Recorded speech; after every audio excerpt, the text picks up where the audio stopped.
I was not satisfied at my job. I felt like I was unfulfilled. I remember feeling like I could just do more. And I felt like I was trying a bunch of things and they just were not working. I wanted to do something that I felt like mattered. He said, I'm going to quit my job and we're going to do Christian clothes. And I said, oh, okay. And this whole time, like, I'm pregnant and I got a toddler.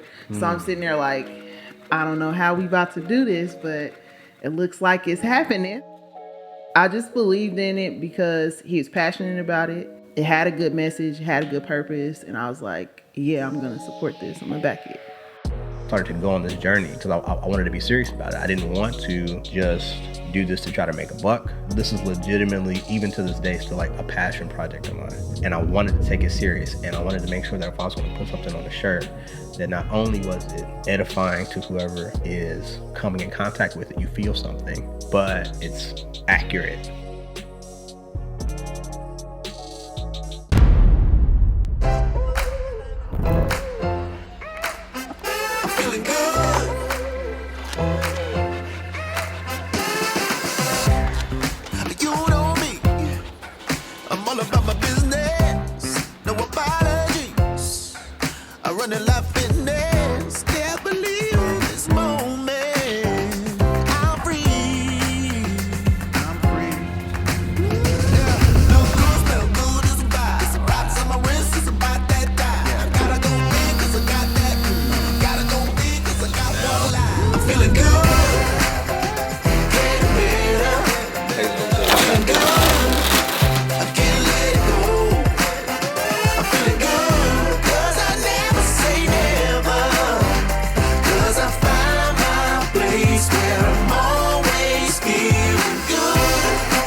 Everything starts as an idea in your head.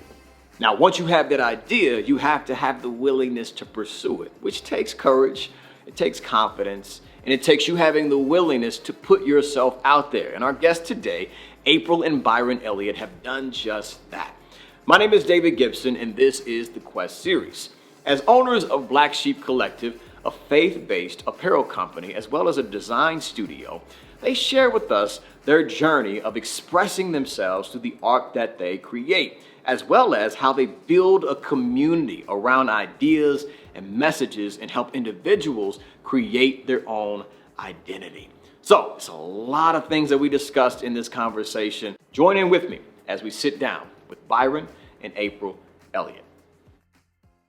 Great day to each and every single one of you all. I have the great pleasure of sitting down with the team for Black Sheep Collective. I don't even want to introduce you all. I want you to take over that job right now. Now, mind you, let me do this real quick disclaimer, okay? This is going to be a fun conversation full of great gems and insights about small business. There's also going to be some jokes because these two here are partners in crime. They're going to keep this conversation alive. But nonetheless, Byron, April, if you would please introduce who you are, what you do, and essentially what Black Sheep Collective is. Don't go any further than that. We'll take it a step after you introduce yourself. What was the question? Like what we do, who I am, and what Black Sheep Collective is. Yes. Right? That's what you said. Okay. I'm Byron Elliott. I'm the husband to this beautiful young lady here. We have 3 beautiful children together. We made them together. Let's see. As far as who I am, like more, I guess. I'm a graphic designer. I'm an illustrator. Yeah, and I just kind of really wanted to take that profession and fuse it with another passion of mine, which is my faith, and another passion, which is fashion. So like all 3 of these things like coming together to make Black Sheep Collective. So yeah, so like that's kind of a small elevator pitch, a little bit, and we'll dive deeper into it to another level. I'm a rambler, so I'm trying to stop myself. That's all right. That's all right. Yeah. I'm April Elliott. I am the wife and co-owner of Black Sheep Collective. Black Sheep Collective is a faith-based lifestyle brand, and we focus on you embracing your God-given individuality and uniqueness, and we do that through streetwear. I love it. That was a better version. Better version of what I said. Yeah, for sure. I'm really glad we're doing this together. So, I am extremely curious to discover, like, the origin story. Okay. Like, the backstory behind Black Sheep Collective. We've talked off camera about ideas. And I remember, and I can recall you mentioning something that really stood out to me. And you said everything on the face of this earth started as an idea, right? Mm-hmm. The shirt that we wear, the shoes that we have on our feet, the homes that we live in, the cars that we drive, businesses and ideas that are launched. It starts as an idea in someone's mind. What made the idea of Black Sheep's, the collective and the apparel and the concept that you were looking to build so fascinating that you decided to pursue it? Well, I mean, it was a couple of things. I felt like it was a few different experiences just kind of coming to a head at once to like have me make that decision. I think, you know, at the time I was very, I was not satisfied at my job. I felt like I was unfulfilled. And I felt like, you know, I mean, and just backstory on my profession, I bounced between being a, you know, senior brand designer or graphic designer or art director at either agency or product companies or whatever here in Indianapolis. And when I started doing this, I was like maybe a junior designer at my first agency. And I just remember feeling, you know, unfulfilled. I remember feeling like I could just do more. You know what I mean? And I felt like I was trying a bunch of things and they just were not working. And I felt like, I don't know. I was making, and you know, don't get me wrong. I feel like graphic design is a great thing. Like people need it to, you know, have a face for their company and to present themselves in a certain way. And a lot of what we do is almost like magic to a lot of people because it can be difficult to visually represent themselves in the way that they see themselves. And so I'm grateful that I have that gift. But, you know, I was doing it for a lot of causes I just didn't believe in. You know what I mean? Like a lot of things that were soul-sucking, a lot of things that just made me feel icky. You know what I'm saying? Like, you know, whether it be for, you know, maybe some governmental things that I didn't agree with, or maybe, you know, maybe for companies that, you know, create supplements for animals that, might genetically, alter them in one way or another. And so, yeah, and just a long list of things like that. And something just kind of clicked in my head, like, if I'm going to, I think it was a scripture that said something to the effect of like, only what you do for Christ will last, right? And I was like, okay, that's heavy, but how more so? How can I just kind of apply that to me more? I don't know, just kind of being selfish in that moment. I'm glad that God obliged in that moment, because I think another part of it was just like, I wanted to do something that I felt like mattered. And even with the faith perspective of things, after I kind of had that epiphany and just kind of looking and seeing what was out there, here's another part that came across to me, which was growing up as a Christian, growing up in church. Most of the time, whenever you see art and church things together, let's be honest, at least back then when I was a kid, and I'm not gonna date myself, I know you can see the salt and pepper in my face, but but it was not good. You know what I mean? Like, it just wasn't good. Production value was low. People were not trying. You know what I'm saying? Like, it was cheesy, it was corny, it was whack. It was just, you know what I'm saying? Like, it just was not. It didn't meet the level of the professionalism that I was able to bring to other things on a daily basis, and my peers as well. You know what I'm saying? Like, real thought, real care, real design process from the ground up for a lot of things. And I think another thing was, I'm gonna shut up after this, but I'm not. Take your time. but I think another thing was, I know what I definitely didn't want to do is I didn't want to be derivative. I didn't want to be like, and I know a lot of people do this, and there's an audience for it, and I'm not gonna hate, but it just wasn't for me. But I personally didn't like when you would take something that already exists and then like shoehorn Christ into it. You know what I mean? Like, I'm sure you've seen the shirts. You know what I'm saying? Like,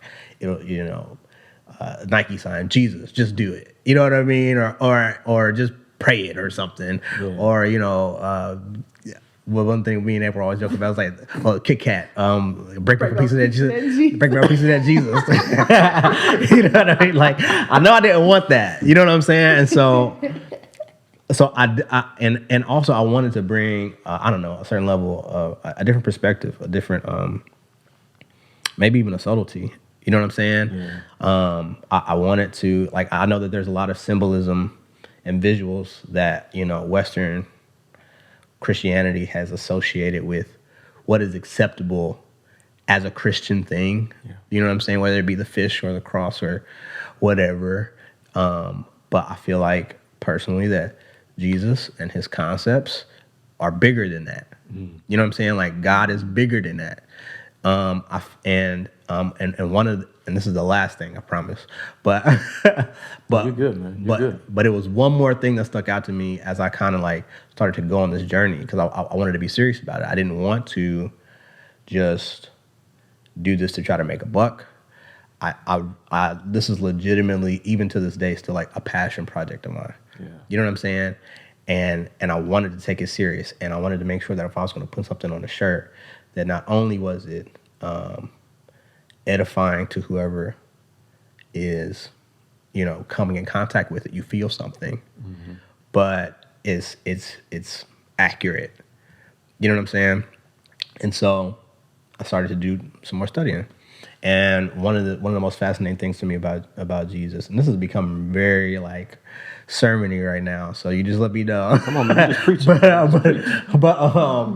one of the most fascinating things to me about Christ is how relatable he was, how intentionally relatable he was, and it was new to me, but it's not necessarily a new concept in the context of Judaism or rabbis at that time, but the whole concept of what are they called? Parables, right? We're talking about a man who had pretty much all the secrets of the universe, right? Concepts that on their own would blow a normal human's mind, but he was able to pay attention to what they were interested in, the things that they came across on their daily lives, and use these concepts to relate heavenly things to our earthly minds, right? So if he's dealing with, farmers, then he's going to come up with parables about sowing seed. You know what I mean? He's dealing with fishermen. He's going to teach you how to be a fisher of men. He's dealing with hungry people, so he's showing them how to be generous with how he divvies up food. You know what I mean? And things of that nature. And so just like that idea, that notion, like it really kind of it stuck with me. Yeah. And so I think from then on out, I want it to be, not only that I want to make something that looks nice, not only that I want to make something that carries a message that's important to me, but I wanted to do it in a way to where it's visually interesting and there's just enough context for it to grab your attention because there's some familiarity with it. But there's also just enough there that's just a little off and a little abnormal that'll make you question it. Right. And so now we have to have a conversation. You know what I'm saying? Like now there's a conversation that has to be had. And especially, in these days and these times, like, it's very difficult to have a conversation about faith. Even me personally, as a man of faith, like I'm hesitant to initiate conversations. Yeah. You know what I'm saying? But if you ask me about my shirt, it's like an icebreaker. It's an icebreaker. Yeah. You know what I'm saying? And you're not beating anybody over the head. You know what I'm saying? You're not.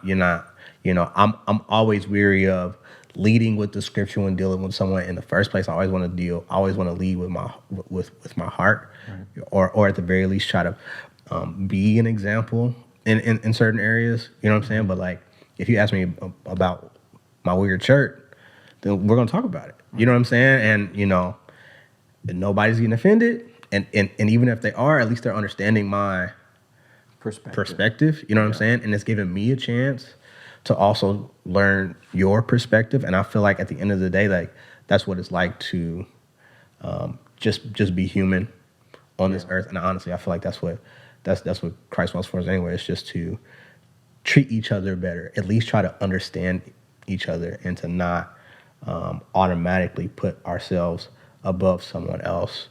You know what I'm saying? Because of what we may think or how we may feel. You know what I mean?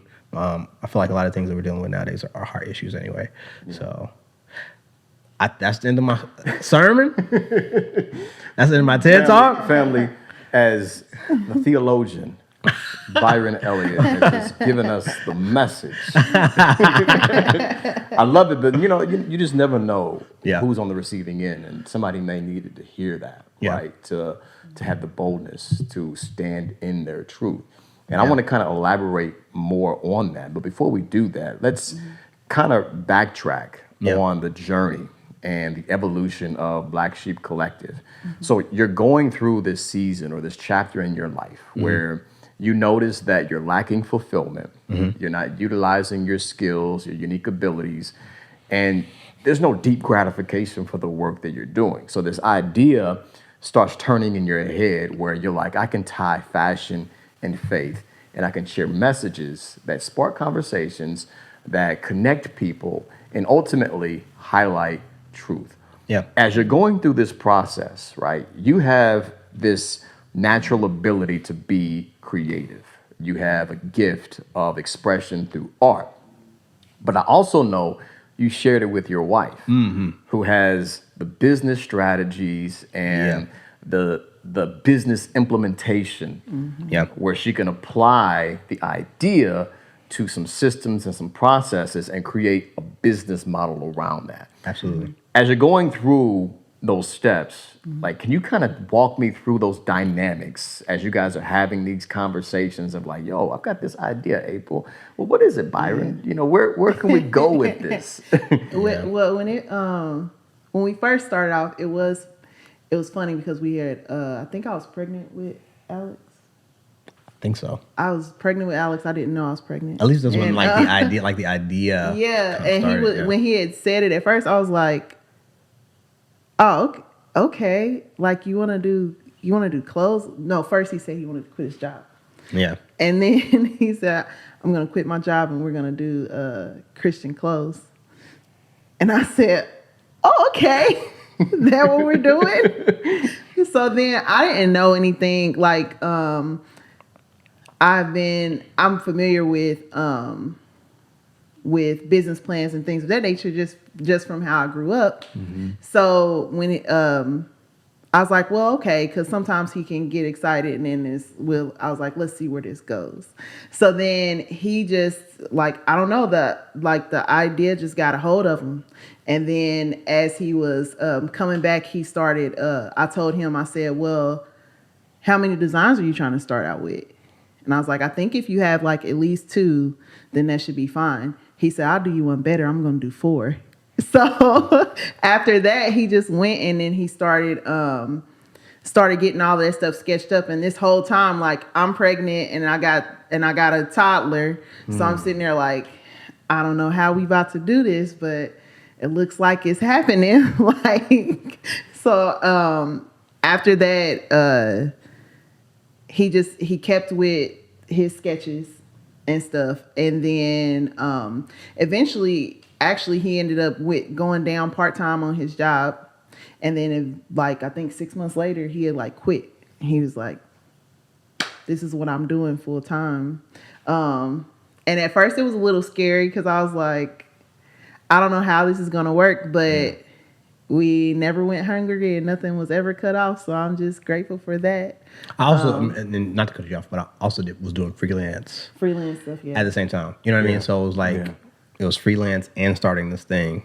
Yeah. So, to supplement. Yeah, and then starting it was a little, it was tricky because no one else in the city was doing that. At the time, yeah. So we were kind of spearheading this brand new genre of streetwear. Mm-hmm. And then because it wasn't type based, everything was illustration based. Because he was like, this is going to be visual parables and everything has a deeper meaning and all of this and all that. So I'm just like, we gonna do this. Yeah. So I want to stop you right there, April, because I'm curious to know what made you buy into the vision? What made you believe? I think it was his passion. At first, when he had brought it to me, I just thought that he was just having a tantrum. Not to be rude. Not to be rude. But I was like about where he was in his career. Yeah, because he was under a lot of stress in that certain situation. So I was like, okay, it's one of those things. I'm just gonna let him talk it out and we'll figure it out. But then afterwards he was just like, oh no, he went to sleep. Like, he prayed before he went to sleep, and then he wakes up and he's like, I got this and I got that and I got this and I got that. And he's like telling me all of this stuff, and it was just all of this stuff on a platter. And we used to sit down on the floor. And he would talk, and I would record him talking, and I'll be taking notes while he was talking. And it was all just everything that was just flowing out of him at the time, which was actually pretty cool. So yeah, and I think I just believed in it because he was passionate about it. It had a good message, had a good purpose, and I was like, yeah, I'm gonna support this. I'm gonna back it. Yeah. So what were, because as you're launching this idea, an apparel company, right? Many people start apparel companies, but not everybody sustains them. Yeah. Not everybody lasts, because there's a variety of different challenges. And I'm quite sure on your journey, there was a laundry list of challenges that you guys faced. Oh, yeah. Can you kind of describe that process of rising above those challenges, navigating them, and effectively creating solutions to those problems? Well, I'll say the feels, and I'm sure you'll make things more accurate. But so, as I stated earlier, I'm a graphic designer, I'm an illustrator, been drawn since I was 2, and just kind of made a career out of this stuff. And so coming up with a brand, like a logo and type that goes with it, and t-shirt designs and things of that nature, that was easy. And that's all I had thought about was that. But I did not think about what it would actually take I didn't think about what it would actually take to get the shirt from concept to a physical thing. You know what I'm saying? Like, where do I get t-shirts? How do I get the design on the shirt? Who should print it? How much does it cost? You know what I'm saying? Like, what effects cost? I didn't know any of that. And then there was the, getting the shirt to a customer. You know what I mean? So now it's, okay, how much is shipping and handling? What affects that price? But then it was also like, how are they going to buy it? So do I try to get a brick and mortar, like a building, or we should probably just start in our house? If we start in our house, what should we do? Maybe sell it online. If we sell online, we probably need a website. so you're walking through all these processes. Yeah. But because it's like every time a question gets asked, I don't have the answer. So going through this rabbit hole. Going through this rabbit hole, it immediately kind of put me into like this school of hard knocks of like what it will actually take to logistically run a fashion business. You know what I'm saying? Like what it will actually take to have a product, teach myself about business, like things like profit margin and things of that nature. You know what I'm saying? Overhead and you know what I'm saying? And adding all that into the cost of the shirt itself. How many of these shirts do I have to sell before I break even and start actually making profit? Like I didn't even think about any of this. Like this business, this passion project of mine has turned me into a businessman of sorts. Like had I not done it, all the things that we talk about on a regular basis, they would not have even been thought. And to be honest with you, even still to this day, if I had it my way, and I believe that this would be the way that things go, especially how we're operating and how we're planning things, my goal is to just get back to being the guy who just comes up with the art and the concepts and having other people who can just do all the other things. You know what I'm saying? So I can just focus on this thing. What you do best. What I do best. Yeah. Yes. And you know what I mean? But at the moment, honestly, I'm still enjoying the journey. I'm still, we're still creating. We're taking what we've learned from Black Sheep Collective and building another thing that can help other people. And yeah, it was definitely difficult. But I will say this: if it wasn't for my love for this idea and this concept and what it means and what it will mean to people who wear it, and what it has meant to people who wear it, people who approach us on a regular basis, which is very humbling. If it wasn't for that,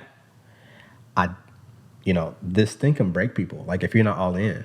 Yeah. Like, man, I remember I heard somebody say something to the effect of like, if you're going to starting a business is one of the, I'm going to mess it up, but like starting a business is one of the most naive things you can do because you don't know enough to know that how hard it's going to be. You don't know enough to know about how heartbreaking it's going to be. You know what I mean? Like you have no idea. And you just, starting a business is just like just jumping out of a plane. You know what I mean? Without even knowing if you have a parachute or not. Like you just, think about it. It's like, I love this thing, I'm going to do it. And you just do it. Yeah. And then you just figure it out on the way down. You know what I mean? And like you said, we've seen a lot of people who have started things and they quit. And, and even to be honest, like I still don't believe we are where we want to be yet. Yeah. But I think that it is just our love for this thing that has sustained us and that has, we continue to be open to the lessons that it has for us, and to just build from that. And, yeah. I love, Byron, how like you're describing that process that will either build or break you, right? One thing that I believe is that one of the best personal development courses you can ever take is to start a business. because it forces you to confront yourself. Yeah. Right? To really dig into everything that you are, your insecurities, your limiting beliefs, your doubts, your fears, and you have to address them effectively in order for you to scale an idea and build a particular concept. Because if you don't, the results will show. Yeah. Right? So I love the fact on how you describe, like, really just being driven by the purpose behind the mission. Yep. Right? The purpose behind the brand. Not just the passion for it, but understanding that when people put on a shirt or they put on a hoodie or they're wearing one of your hats, they're representing something.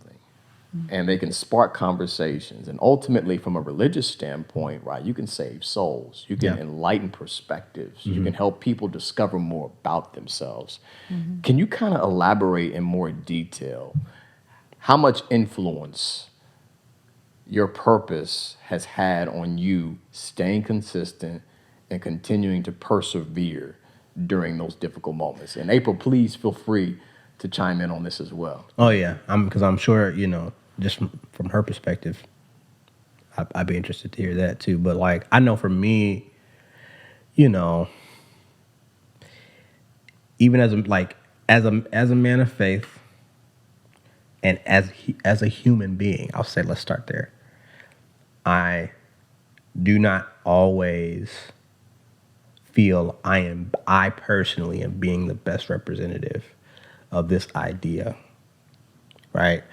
And I also sometimes feel like my faith and my Christianity is very inconvenient to how I might be feeling sometimes at the moment, what I might want to say, what I might want to do, what I might want to be right then and there. They don't never listen to us. I just told them to turn off the alarm. But when you're wearing a shirt that says "Be not conform" or "Speak life" or "Love every human" or something like that, and then you want to cut somebody out, you know what I'm saying? Like you got to look down at that shirt. It's like I am wearing this idea now, and so I have to be a best representation of that idea. You know what I mean? So like even for me, it's checking me. You know what I mean? Like I have to do my best to live up to this. I mean, because isn't that what Christianity is anyway? Yeah. Isn't that what faith is anyway? It's like you are doing your best to follow after this man who has set a bar. Extremely you know what high. I'm saying? An extremely high bar, and you're doing your best to live up to it. You are not always going to do that. You know what I'm saying? Some days are better than others, but the idea is to strive and to be convicted where you fall short and to, you know what I'm saying, get up and try again. And I feel like this, like wearing this thing is one of the best representations of that whole concept or that whole idea. Like it's just a physical manifestation of it. You know what I mean? Yeah. Even as subtle as it may be sometimes, you know what I mean? Like still like, and when now that I've been doing this for a few years, I have a reputation. I am associated with The brand. Yeah. There are some people who will just yell out "Black Sheep" to us on the street. You know what I mean? Like not even our names. Yeah. It's like because they associate us with this brand. And so even more so, it's like I think to myself all the time, like when I'm doing something, and I'm not just like a wild person. You know what I'm saying? I just want to throw that out there. Right. But in moments where what I'm doing, where I am, or what I'm saying could be conceived as wrong by someone who does not fully understand, I have to think to myself internally. You know what I'm saying? What the headline might be, what the post might be. Byron Elliott, founder of Christian clothing brand Blacksheep Collective, was seen blah blah blah blah blah. You know what I mean? Like I have to think about that. Don't let your good be evil spoken of. I think is a scripture or a saying at least. You know what I'm saying? I know where a lot of that comes from too, but we're not going to jump into that. But that's real though, because people, they don't know you, they don't know all the context, but they'll see you doing something that they perceive as wrong, will automatically judge you, and it's not up to me to always try to make a case for every situation that, you know what I mean, like in every circumstance. But I think at the very least, I can do my best to make certain decisions that does not tarnish this idea or this brand. You know what I'm saying? Because if somebody sees you as an ambassador or something, and then they see you doing something that they deem is wrong, you know what I'm saying? And they're going to throw away that entire concept based off of what they saw you do.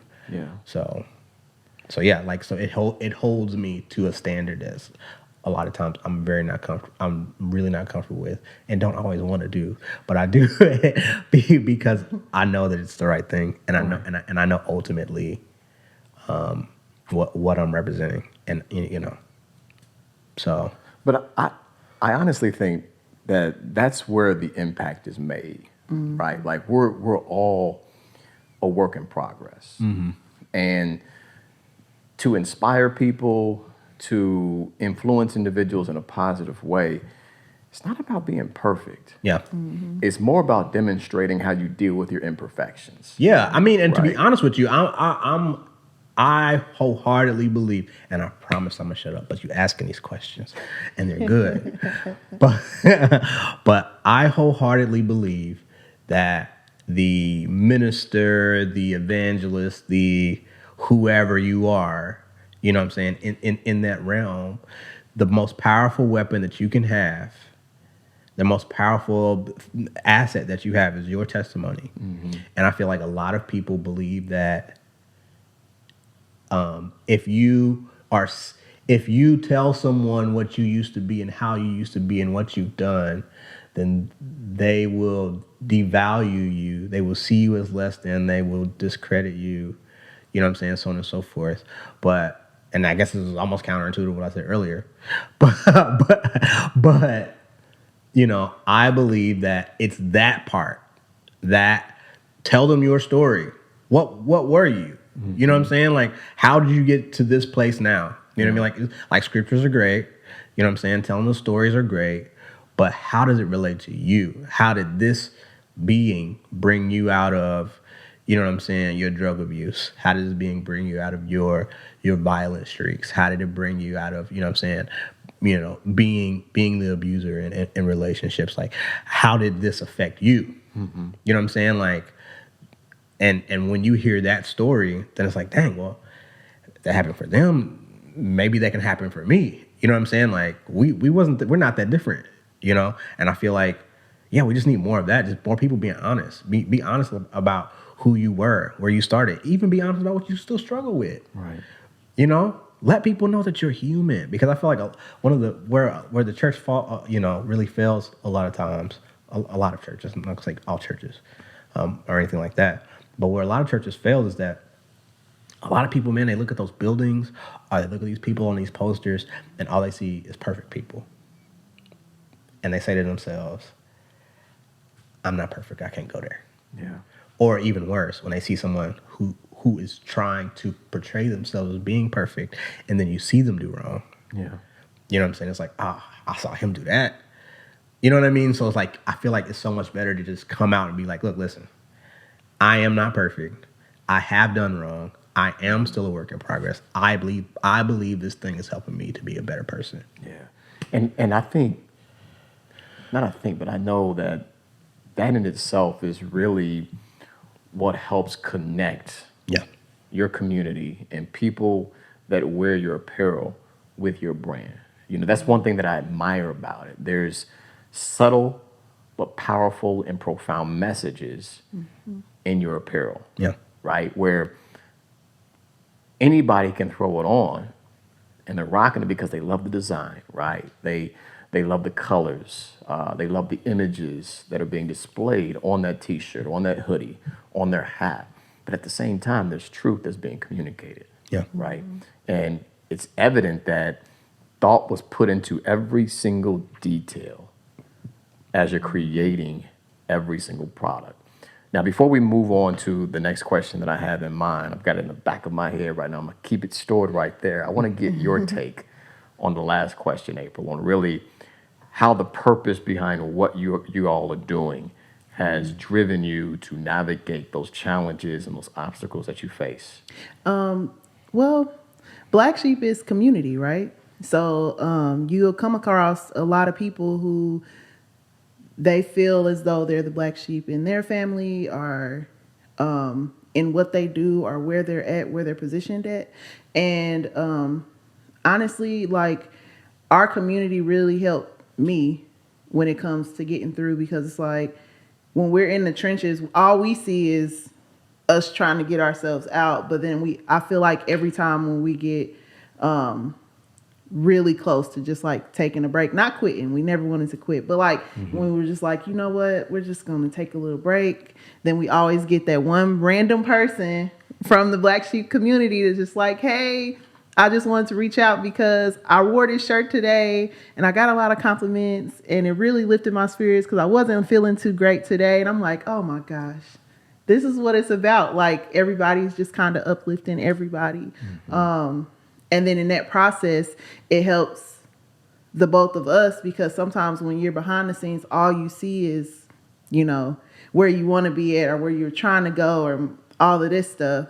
And then it just feels good when the community, like I feel like we pour into the community a lot, but when they come and pour back into us, it's like, I don't know how to explain the feeling. It's so great. And it's like unmatched. And yeah, we wouldn't be able to do it without the community. Yeah. It's been awesome. And that's critical to building anything. Yeah. You know, serving individuals and providing value to a group of people, and you'll establish a sense of community. Yes. And I know many people that may be tuning in, they have ideas and they're starting a business and they have concepts that they're working to scale. And they're struggling with establishing that sense of community. What were some of the things, the practical things and strategies that you guys implemented to build your community of raving fans? Oh, well, I'll start. Okay. The first thing we did when we first did our shirts, we didn't tell anybody that we did them because because people love us, but I didn't want a fake response to what was being worn. So I didn't want them to know who made it. I didn't want them to know anything. We had printed them, and then we just started walking around to random people, and there was just like, it was a good response. Like a lot of people was like, hey, where'd you get that from? Hey, where'd you get that from? And I was like, oh man, it's something new. I'm gonna have to tell you about it later. And then they're like, oh, really? You know, so we kind of like buzzed it that way. Yeah. And then like in a marketing sense, it was like you're testing testing the waters. Yeah. And then I had I'm an extrovert, so I love talking to people anyway. So after we did that, we did a soft launch, and then I don't know, I just started talking to people about it and just like telling them like what we had going on. I love behind the scenes stuff. So I'm like, we need to record all of this stuff so people can know, because if they hear this, you got to hear the story to go with the thing, to go with the product. Right. And we just started doing that. And like that really helped a whole lot, because it helped build up the community that we didn't know we had at the time. And it was just literally like a whole bunch of just random people that would not look like they meshed well together. And everybody was just on one accord, just like hanging or like talking or whatever the case may be. It's just been awesome. I don't want to scan over what you just said. And I want viewers to really pay attention to that. That statement that you just made, paying attention to the community that you didn't know you had. Meaning the community's there. Yep. They're just waiting for the product to be distributed, the idea to be shared, the product or the service to be provided, whatever the case may be. It's there. You just have to have the willingness to put it out there. I love that. Yep. Now, with that being said, as many of the viewers have seen inside of the studio, with all of the technology that you use to create the designs, the mechanics, the equipment, all of that, at some point in time, you didn't have all of that, but you were still creating. what would you say to those that are sitting on an idea but waiting for everything to quote unquote be perfect, to wait to have the best equipment, and to wait to just start something? Well, first of all, I love how you made eye contact with me when he said that because they don't know. We had a conversation about off camera. We had a conversation. I told him I wanted to start a thing, and I was like, I want to wait till I get to a certain level, and I feel like that was his way of kind of throwing that in there. Which camera am I looking at? So this is kind of his way of calling me out, but that's okay because you're right. Because you're right. Just do it. Don't think too hard about it. Like, obviously think hard about it, make sure you have a solid plan, but I feel like if you have your purpose and you have your mission and you have whatever you're trying to sell and you're passionate about it, then I feel like that passion is going to bleed through. And I just think those things are just going to, like, what you need or the people that you need are going to attract to you. Yeah. And then it's just going to go from there. But I guess if you don't ever say anything, then they don't have the opportunity to meet you or to come across your stuff. So, or even take me, and I love that. Like, do what you can with what you have and get busy being great, right? There's an old quote that says, you don't have to be great to get started, but you have to get started to be great. That's good. Can you guys kind of take me back to like your mindset where you don't have all that equipment, right? But you're like, man, we got to create these shirts. We've got to create this apparel. Like, where was your state of mind at in that place? It was the school of hard knocks. I'm not even gonna lie. Like, we were, when we first started, we didn't have any of the stuff. We were outsourcing through a local company in Indianapolis. Did all of our, at the time they were doing our screen printing and embroidering, and it was cool. But then we were new, so it was more so like a thing where I was creating a budget.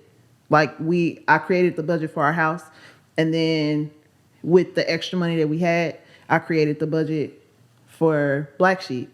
And then with all the money that Black Sheep makes, we pour back into Black Sheep. And that's really how we were able to grow more, because everything it was making, it was going right back into it, being able to do more marketing or more designs. And when we first started out, we didn't touch on this at first. The first 2 years, it was a new design every month. Wow. There was a new photo shoot and a new video shoot every month.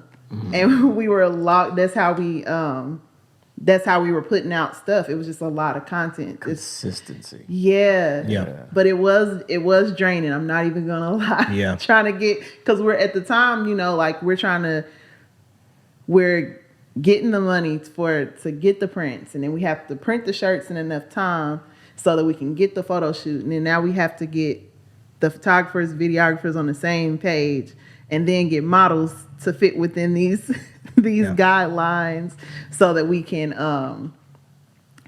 have marketing material or whatever. So that it was stressful, but it was so much fun too at the same time. Like, looking back at a lot of those things and then like remembering the feelings in those moments, it was so much fun. Sometimes it'd be like 20 people just sitting around hanging out. And then we never did our photo shoots were only 2 hours, but we ended up hanging out the whole day. Right. It turned into like an 8-9 hour thing, because then afterwards we all going to lunch or community. We just like hanging out or getting to know each other. We had did a lot of teen shoots, and teens go through different things, and then some of them felt comfortable having certain conversations with us that they wouldn't have had with their parents. It was always respectful, but still, like I don't know, it was just like really, really fun times, but also very stressful. But what I love about it is that you made your brand bigger than the products that you provide, right? Again, we're going back to the purpose, where, again, you're establishing a sense of community and you're adding value to people in ways that really can't be measured, right, in a sense. Yep. And you're giving people a space to open up conversations, to grow as individuals and to connect with their true selves. And what I also love about what you said, April, was how you were consistent every single month. A new design, a new process of getting that design on a shirt, marketing it, promoting it, and then selling it via your website, right? I call that applying pressure and building momentum. What I mean by applying pressure is pushing your comfort zone back, moving beyond that, and then building that momentum. Because as you're starting an idea, right, or launching a business, you got to put in a lot of work to get that thing moving. You do. But once it has that momentum, it becomes a force that can be reckoned with, right? And essentially that's what it's about. You just showing up, perfecting your craft, working and mastering your systems and your processes, and adding value to people. And that's how I believe you can build and scale ideas. Now, with that being said, Byron and April, with this purpose-driven mentality and approach to operating your business, my last question, what are you chasing? What are you pursuing? What are you going after? Byron, I'll let you go first. I had a burp, but it's gone now. I'm sorry. Part of me was like, ask April first. But sorry. I told y'all they are full. My bad, y'all. What am I chasing? My goal, my dream, David. Can I call you David? Yes, sir. That's fine. That's the name my mother and my father gave me. Can I call you David? Like I don't know him. My dream is to. This is the only thing I want to do. I want to. We are currently concocting a business or several businesses. Multiple, but not several. Several's too many. But multiple businesses so that we can make art that we care about for a living, but will also create jobs for other people. One of the businesses that we just started, it's called Elliott & Co. And it is a screen printing and embroidery business. That equipment that we got, we did initially get it so that we could bring our production in-house for Blacksheep Collective. But since we have it, we might as well use our experience being brand owners, our experience being collection designers and illustrators and graphic designers, and logistic things, and all of our knowledge for e-commerce, as well as our ability to create and mass produce screen printed materials and embroidery materials, as well as having a catalog of, different vendors that we use for everything else. You know what I mean? So literally, we want to be the people that we needed when we started. So, like, this thing has now, like, as a whole, it's so much of a passion that we want to help others who also have a similar passion. So that's it in a nutshell. Like, for me, like, pie in the sky, we have a building somewhere where, we have maybe 20 or so folks working with us who are helping to print things and embroider things and helping people to build their brands and to create a whole merchandise wing of their business so that they, like me, can have someone who can have a team of people handling this part so that you can focus on the thing that you love and that you are. You know what I mean? And so that's my pie in the sky. It's coming. I know it is. We've invested a lot into it, but like that's what I want. That's the future for me. That's a dope vision, man. Yeah. Building a table, making room for others, and then providing the tools and the resources to help them build their chairs so they can sit at that same table and eat. I love it. Because there's lots of screen printers out there. There's lots of embroidery people out there, and they're all doing a great job. Yeah. But not all of them have been on this side of the business as well. You know what I mean? Like, so we know what it's like to go through the trenches, have an idea and try to figure out how the heck we're going to get it done, and then have to don't know where to start, and have to piecemeal a situation. You got to go to this person, this person, this person, this person, just to get one product made or to get one collection made. When there's, you know what I'm saying, like, you know, it's turned to commercial now, but you can come to one person who can help you do all of that. You know what I'm saying? Shameless plug. Elliott and Co. Shameless plug. April, what about you? So it's very similar. I really, really, really want to continue to impact the community, and I want to do that in a bigger way, because like he touched on a little bit, we have 3 sons upstairs and they're all interested in art or going the creative route. So I definitely want to offer, you know, seminars or schooling, things of that nature, so that they're able to learn how to do the things that we do at a younger age, so that when they're in high school, then now they can come in and now they already have a job. Right. You know, like, so I definitely want to make sure that we have jobs for our community and we have training that we are able to offer to our community so that they can be more of an asset in wherever they want to go or whatever avenue they decide to take. And equipping them with skills that they can use even at the age that they're at now, right? To have an idea and to be able to say, okay, I can take this idea and create a physical product. Yes. And ultimately launch something and maybe even start a business before I even graduate from high school. Yeah. Absolutely. I love that vision. So family, get behind the movement of Black Sheep Collective. April and Byron, how can we do just that? How can we connect with you all? Oh, shoot. Okay, so on all social medias is BLKSHPCO. You can, that's on Instagram, Facebook, Twitter. We're not that active on Twitter. I'm not even gonna lie. Well, we do our best. LinkedIn is personal. But, okay, I'm sorry. I mean, but if you need something. Yes, our website is blacksheepco.com, BLKSHPCO.com. Get it right. Yes, absolutely. Make sure that you reach out to us. We run all of our social media. Yep. So if you reach out to us, you're either talking to him or you're talking to me, and we love you all the same. Yeah. And as far as the other thing that I was talking about, the embroidery and screen printing and all that stuff. Oh, yeah. That is, we don't have a website yet. We're gonna have one soon. But on Instagram we are Elliott and Co. So ELL. I'm not spelling my name. ELLIOTTANDCO design. So.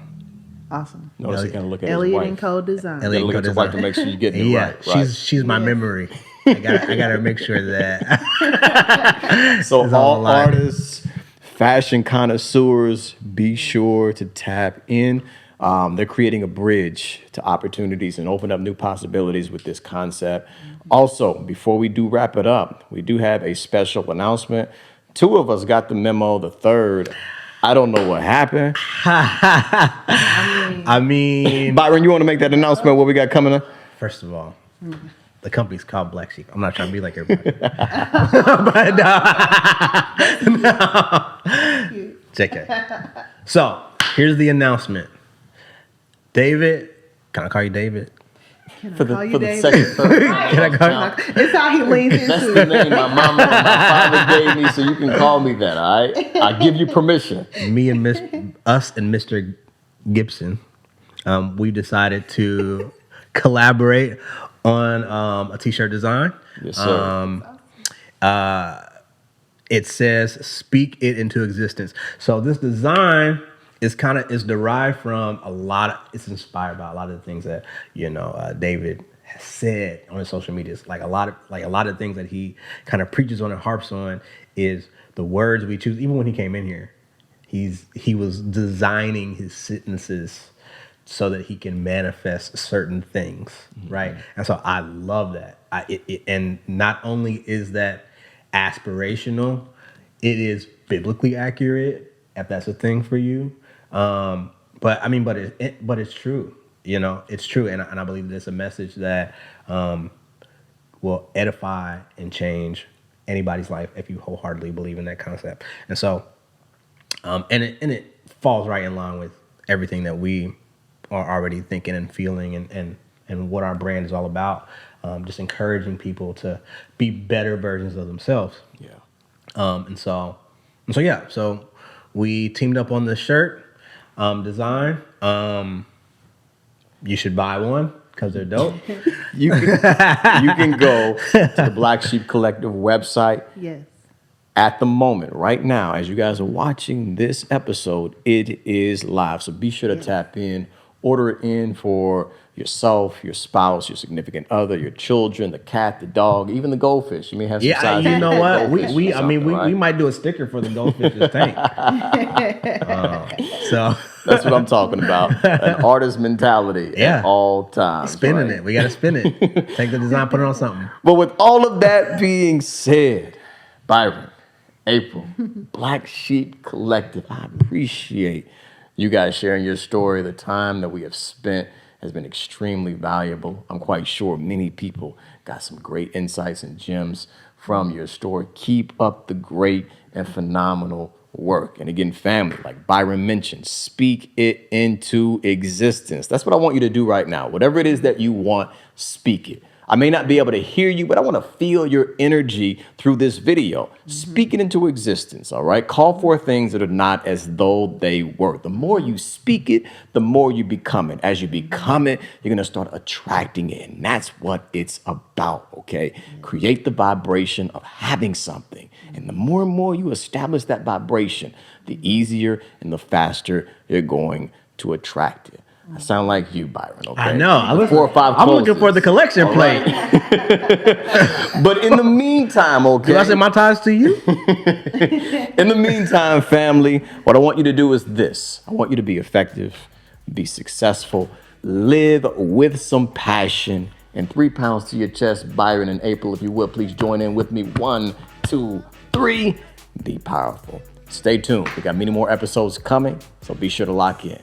Peace. I wasn't in sync. That's my bad. Coming in, it was a mess. I had an idea on what I wanted to do with it, but I didn't have the people to make it happen. So I knew my ideal, I had to build it myself. You know, so I had to come in and visualize how I'm gonna do it, how I'm gonna run it, and I did all the work. Going hard in the paint, ain't nobody gonna stop us. The only way we going out if you pull out your choppers. All that slander and your hate will propel us like helicopters. We serve it well, here's the appetizer, call it toppers. Toppers, toppers, toppers, yum.